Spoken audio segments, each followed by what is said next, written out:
Com apenas um dedo, você abre a porta do mundo para a informação verdadeira, objetiva e sem censura. Com apenas um dedo, você se junta a esse compromisso. Você vê o resultado de nosso trabalho, a sua nova visão do mundo. Mundial Telenotícias Brasil.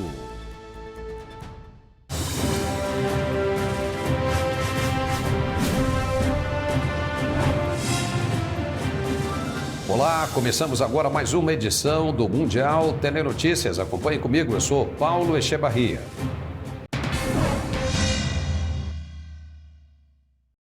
Mais uma boa notícia para o agronegócio brasileiro. Nas lavouras de milho, os agricultores estão comemorando. A colheita deste ano vai atingir um nível recorde.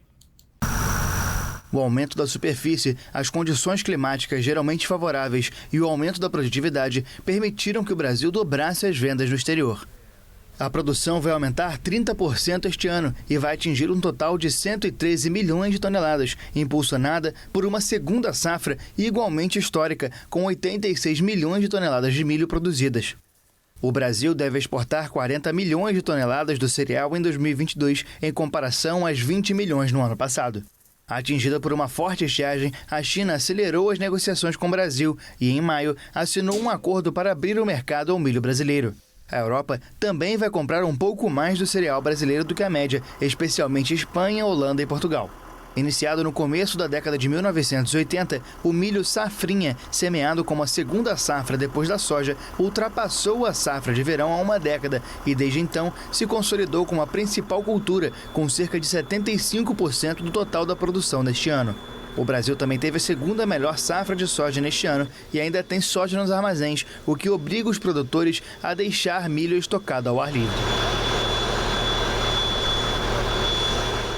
O cacique Raoni Metuktiri foi submetido a uma cirurgia cardíaca por causa de uma arritmia e vai precisar agora usar um marca-passo. Por conta do procedimento, o líder indígena cancelou uma viagem à França, onde se apresentaria nesta quarta-feira ao Parlamento Europeu.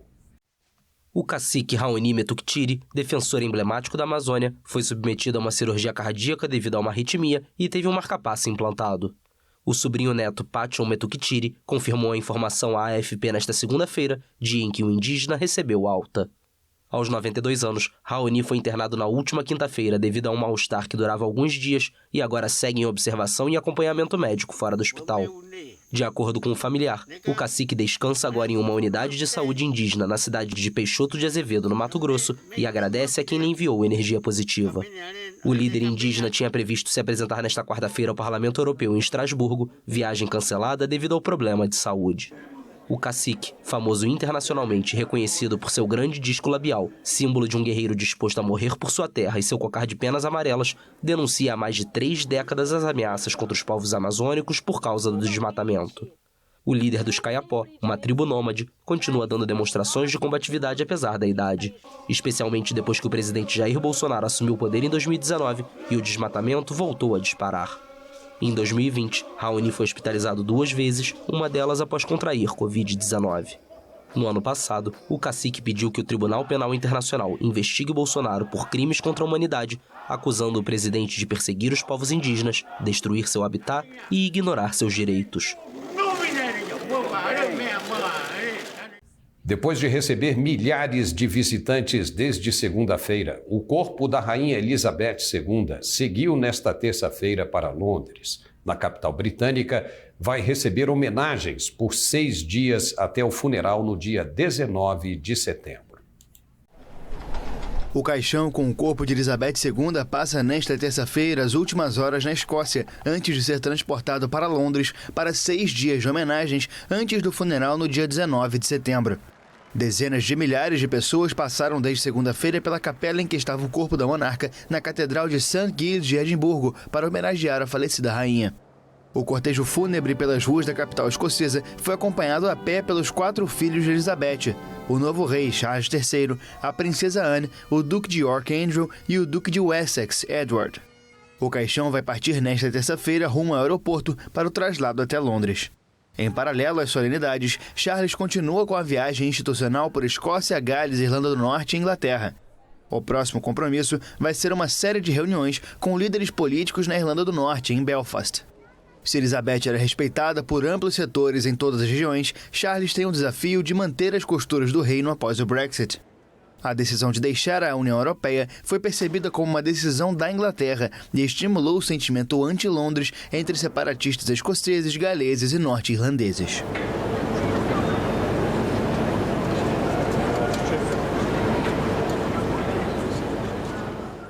O telescópio James Webb capturou imagens impressionantes da nebulosa de Órion. Ela está localizada a 1.350 anos-luz da Terra, em um ambiente semelhante em que nosso próprio sistema solar nasceu há mais de 4,5 bilhões de anos. Os astrônomos estão interessados na região para entender melhor o que aconteceu durante o primeiro milhão de anos de nossa evolução planetária. As imagens foram obtidas como parte do programa Early Release Science e envolve mais de 100 cientistas de 18 países. As nebulosas são muitas vezes obscurecidas por grandes quantidades de poeira que eram impossíveis de ver com telescópios de luz visível, como o telescópio espacial Hubble, antecessor de Webb. Mas o James Webb opera principalmente no espectro infravermelho, que penetra a poeira.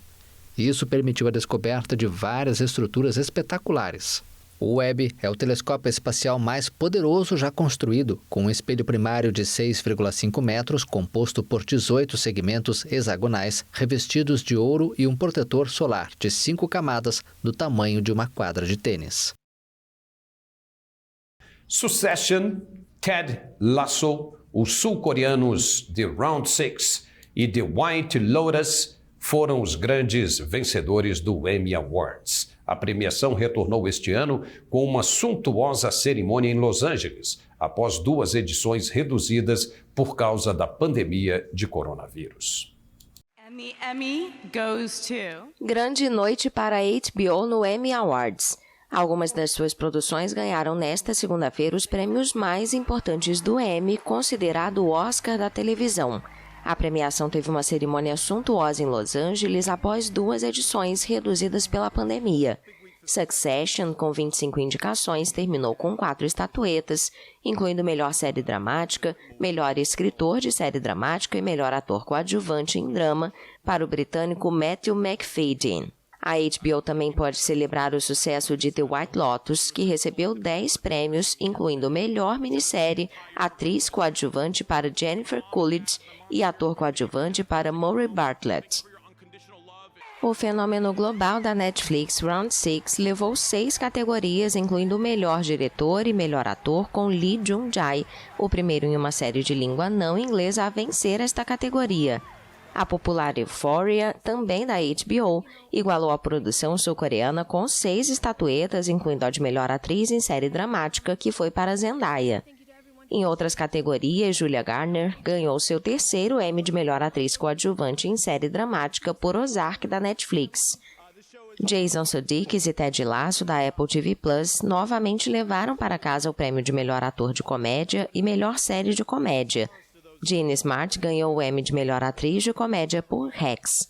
Enquanto isso, a cantora Lizzo comemorou a estatueta de melhor reality show da competição por seu show Watch Out for the Big Girls, como uma vitória pela diversidade. Vamos agora a um rápido intervalo e já voltamos. Quando você precisa saber rapidamente o que está acontecendo nos lugares mais remotos do planeta, só existe um lugar em sua própria língua. Mundial Telenotícias Brasil, sua nova visão do mundo.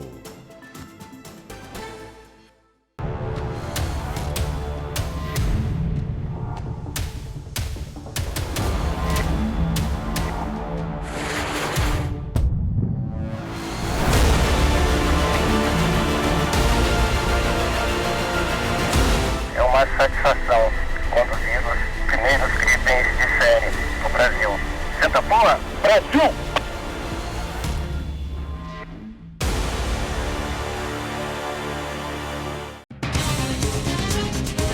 É uma uma questão de tempo antes que você ouça a notícia. Depois de ouvi-la, você terá todas as notícias em nossa língua. Agora existe uma nova visão do mundo e um novo lugar para acompanhá-lo. Mundial Telenotícias. O presidente ucraniano Volodymyr Zelensky comemorou a reconquista de 6 mil quilômetros quadrados de território controlado pelas forças russas. Kiev vem conseguindo avançar no nordeste do país, mas Kharkiv, uma das principais cidades da região, voltou a ser bombardeada, deixando pelo menos uma pessoa morta e 4 feridos. A Ucrânia reconquistou várias cidades e milhares de quilômetros quadrados das mãos russas nos últimos dias. Na cidade de Izium, no nordeste do país, o cenário é de destruição. Moradores afirmam que Moscou ateu fogo em escritórios do governo e iniciou um bombardeio no domingo quando as tropas fugiram da cidade. Начали они бежать. И ночью, 1:30 ночи, начались обстрелы, и они говорят, что сами подожгли свои там местонахождения, где они были. Следы заметали, короче. А мы так поняли, что это уже конец им. Вчора утром були росіяни, сьогодні вже утром українці. Да. Ви знаєте, я не то, що я скажу, що довольний, слов нема. Durante a fuga, veículos militares russos foram deixados para trás. As vitórias ucranianas sobre o inimigo foram confirmadas e comemoradas pelo presidente Volodymyr Zelensky nesta segunda-feira. Від перших чисел вересня і до сьогодні наші воїни вже звільнили понад 6 тисяч квадратних кілометрів території України на сході і на півдні. Рух наших військ продовжується. Apesar dos avanços na região de Kharkiv, a cidade foi novamente alvo de um bombardeio russo nesta segunda-feira, deixando pelo menos uma pessoa morta e 4 feridos. Um incêndio em um prédio do departamento de polícia também foi registrado. A Rússia anunciou nesta terça-feira que está lançando bombardeios em massa em todas as linhas de frente na Ucrânia. As ações acontecem após o avanço das forças ucranianas para retomar territórios até então sob domínio russo. Воздушно-космические силы России, ракетные войска и артиллерия наносят массированные огневые удары по подразделениям Вооруженных сил Украины на всех операционных направлениях. O Ministério mencionou bombardeios perto de Sloviansk, Konstantinivka e Bakhmut, no leste da Ucrânia, nas regiões de Mykolaiv e Zaporizhia, no sul, e em Kharkiv, no nordeste, onde a Ucrânia lançou uma contraofensiva relâmpago que obrigou as forças russas a se retirarem da maior parte da região. Por outro lado, o Kremlin acusou as forças ucranianas de torturar e castigar civis no território recuperado por Kiev. A Ucrânia afirmou na segunda-feira que reconquistou cerca de 6 mil quilômetros quadrados de território em várias frentes. Um homem foi condenado à prisão perpétua na Alemanha por matar um funcionário de um posto de gasolina. E o motivo? O trabalhador teria pedido ao cliente que usasse máscara em meio à pandemia de coronavírus. Um tribunal alemão condenou nesta terça-feira à prisão perpétua um homem acusado de matar um funcionário de um posto de gasolina que lhe pediu que usasse uma máscara contra a Covid-19. O acusado de 50 anos atirou em 18 de setembro de 2021 contra um caixa de 20 anos, funcionário de uma estação de serviço que tinha chamado a atenção sobre a obrigação de usar máscara devido à pandemia. O assassinato chocou a Alemanha, onde se formou um virulento movimento anti-máscara e anti-vacina. O réu, também condenado por porte ilegal de arma de fogo, teve uma briga inicial com o caixa sobre o uso da máscara, antes de retornar 1h30 depois e atirar no jovem a queima-roupa. Depois de confessar o crime, o homem se declarou arrependido. Na Alemanha, a prisão perpétua dura, em média, 20 anos. Pelo menos 49 soldados armênios morreram em confrontos na fronteira com o Azerbaijão. O governo azerbaijano reconheceu baixas nos confrontos, mas não divulgou um balanço. A Armênia anunciou nesta terça-feira a morte de dezenas de soldados em confrontos na fronteira com o Azerbaijão.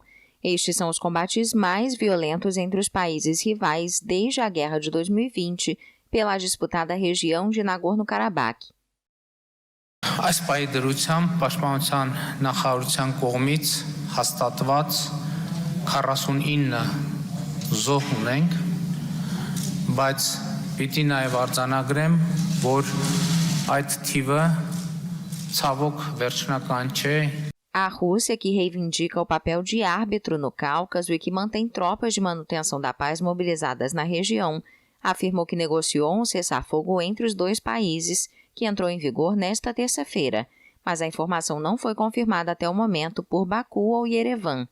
O Ministério Armênio da Defesa informou ao meio-dia, no horário local, que a intensidade dos confrontos diminuiu consideravelmente, mas que a situação é muito tensa em alguns pontos. A Armênia e a Azerbaijão, duas ex-repúblicas soviéticas rivais do Cáucaso, travaram 2 guerras nas últimas 3 décadas pelo controle da região de Nagorno-Karabakh, a última delas em 2020. Os novos combates, que explodiram na segunda-feira à noite, demonstram como a situação é volátil e ameaçam acabar com o frágil processo de paz mediado pela União Europeia. O Papa Francisco aterrissou no Cazaquistão para enviar uma mensagem de paz para a região. O pontífice também vai participar de um encontro interreligioso com membros de 50 países. O Papa Francisco chegou nesta terça-feira ao Cazaquistão para uma visita de 3 dias, em que vai buscar enviar uma mensagem de paz para a tensa região da Ásia Central. O pontífice argentino foi recebido pelo presidente Kasym Omar Tokayev na sede do governo.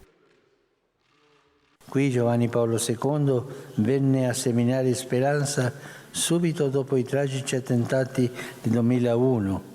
Io vi giungo nel corso della folle e tragica guerra originata dall'invasione dell'Ucraina, mentre altri scontri e minacce di conflitti mettono a repentaglio i nostri tempi. Vengo per amplificare il grido di tanti che implorano la pace. Francisco também vai participar de um encontro interreligioso na capital Nur-Sultan, com a presença de delegações de 50 países. Inicialmente, se esperava também a presença do patriarca Cirilo da Igreja Ortodoxa Russa, mas o religioso cancelou a participação sem justificativas, o que barrou as esperanças de uma conversa sobre a guerra na Ucrânia. As visões dos 2 líderes religiosos são conflitantes nesta questão. O Papa pediu paz e denunciou uma guerra cruel e sem sentido, enquanto Cirilo defendeu o que chamou de luta contra inimigos internos e externos da Rússia. O presidente chinês Xi Jinping vai estar no Cazaquistão ao mesmo tempo que Francisco, mas não é esperado que eles se encontrem.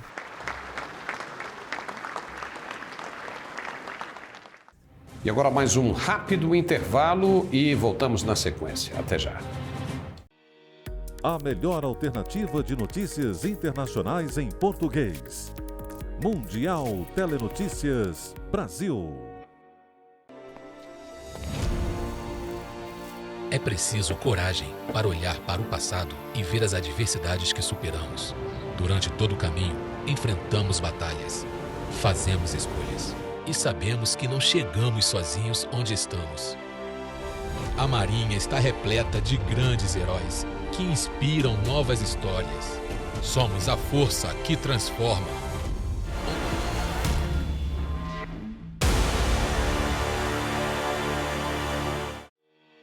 Agora existe uma nova visão do mundo e um novo lugar para acompanhá-lo. Mundial Telenotícias.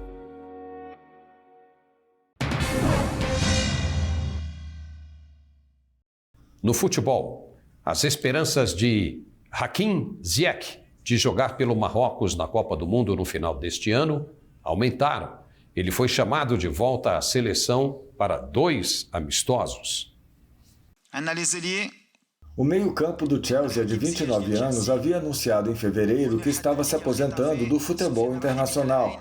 Mas no mês passado, Halil Rodzik foi demitido devido à diferença de opinião sobre os preparativos para a Copa do Mundo e foi substituído pelo ex-técnico. Essa mudança foi visto como um provável sinal que abriria caminho para o retorno de Ziyech, que o Regragui confirmou nesta segunda-feira ao apresentar sua escalação para as partidas contra o Chile e o Paraguai, os dois últimos amistosos da equipe antes da Copa do Mundo. Regragui foi treinador do FUS Rabat entre 2014 e 2020. Ele treinou então o Wydad por uma temporada, levando o clube à conquista da Liga dos Campeões da África e do título da Liga Marroquina. Ele deixou o Wydad no mês passado e agora se tornou o primeiro marroquino a liderar o Atlas Lions desde 2016. No Catar, Marrocos enfrentará a Croácia, Bélgica e Canadá no grupo F. O último incêndio florestal na Califórnia se espalhou rapidamente nas montanhas centrais do estado americano e o súbito aumento do fogo veio enquanto os bombeiros estavam controlando um grande incêndio ao sul de Los Angeles.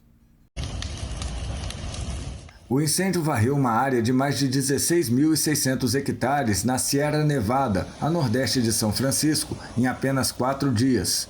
De acordo com as autoridades locais, o incêndio que cobre partes dos condados de El Dorado e Placer está apenas 10% contido. Embora as temperaturas mais baixas, após mais de uma semana de calor, tenham retardado um pouco o progresso do incêndio, ventos mais fortes o empurram para norte e nordeste, ameaçando centenas de casas. Com a pequena cidade de Forest Hill enfrentando uma ameaça crescente, várias ordens e avisos de evacuação foram emitidos. As cidades de Georgetown, Vulcanoville e Bottom Hill já foram esvaziadas. Aviões e helicópteros estão ajudando as equipes de terra conforme o clima permite. As autoridades informaram que o fogo matou 2 pessoas e já destruiu 20 prédios. O oeste dos Estados Unidos está há mais de 2 décadas em uma seca histórica que os cientistas dizem estar sendo agravada pelas mudanças climáticas causadas pelo homem. A escalada da violência entre grupos armados que disputam o tráfico de drogas na Colômbia fez novas vítimas. Em Landazuri, no departamento de Santander, o assassinato de uma família levou ao linchamento de 5 venezuelanos acusados por populares de serem autores do crime.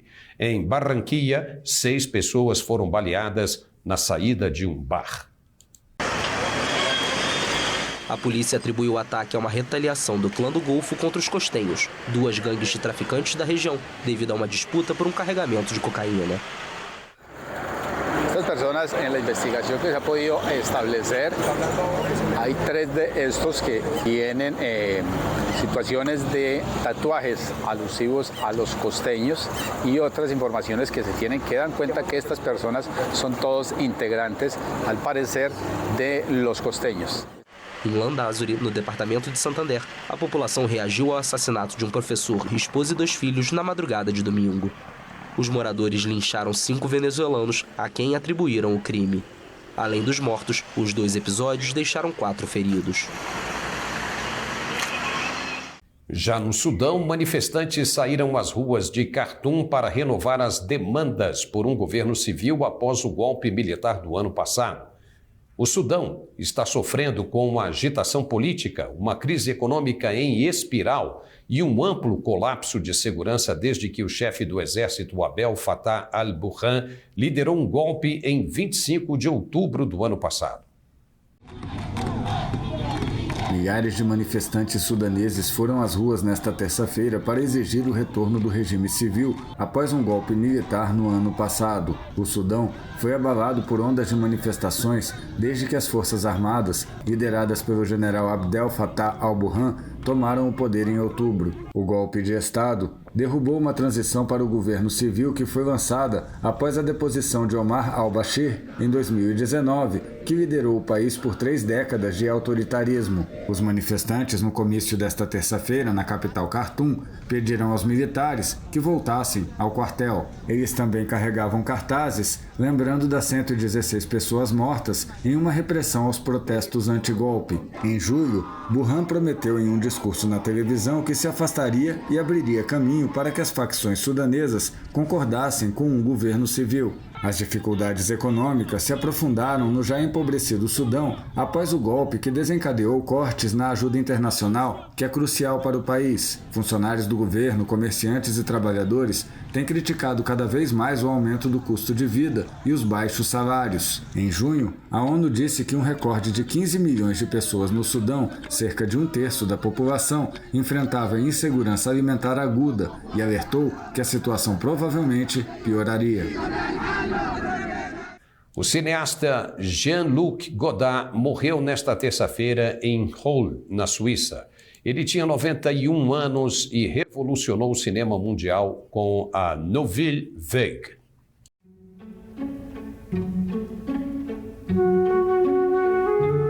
Com um cigarro na boca e um espírito rebelde, o cineasta franco-suíço Jean-Luc Godard, que morreu nesta terça-feira aos 91 anos, deixou uma marca entre gerações de amantes do cinema como um dos pais da Nouvelle Vague.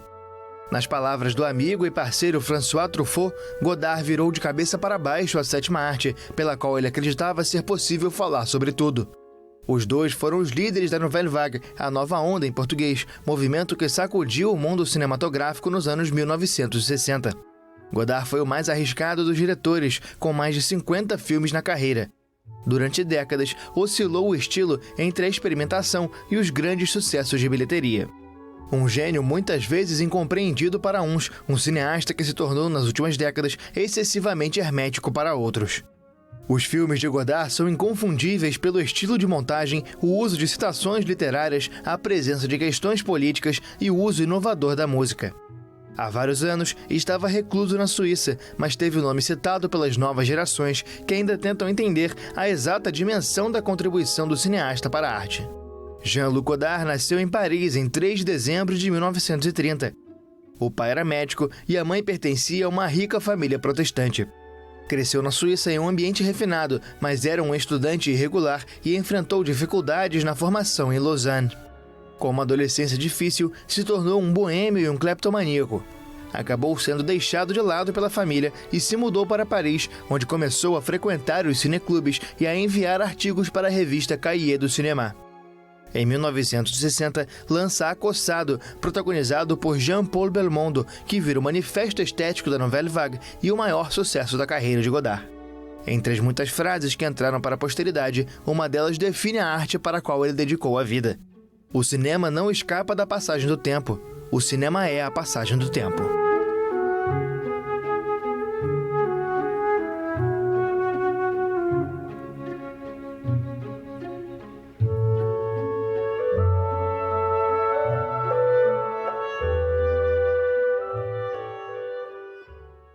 E por aqui encerramos esta edição, mas daqui a pouquinho tem mais. Obrigado pela companhia e nos vemos de novo na próxima. E não se esqueça de se inscrever em nosso canal e compartilhar. Muito obrigado e até lá. É uma questão de tempo antes que você ouça a notícia. Depois de ouvi-la, você terá todas as notícias em nossa língua. Agora existe uma nova visão do mundo e um novo lugar para acompanhá-lo. Mundial Telenotícias.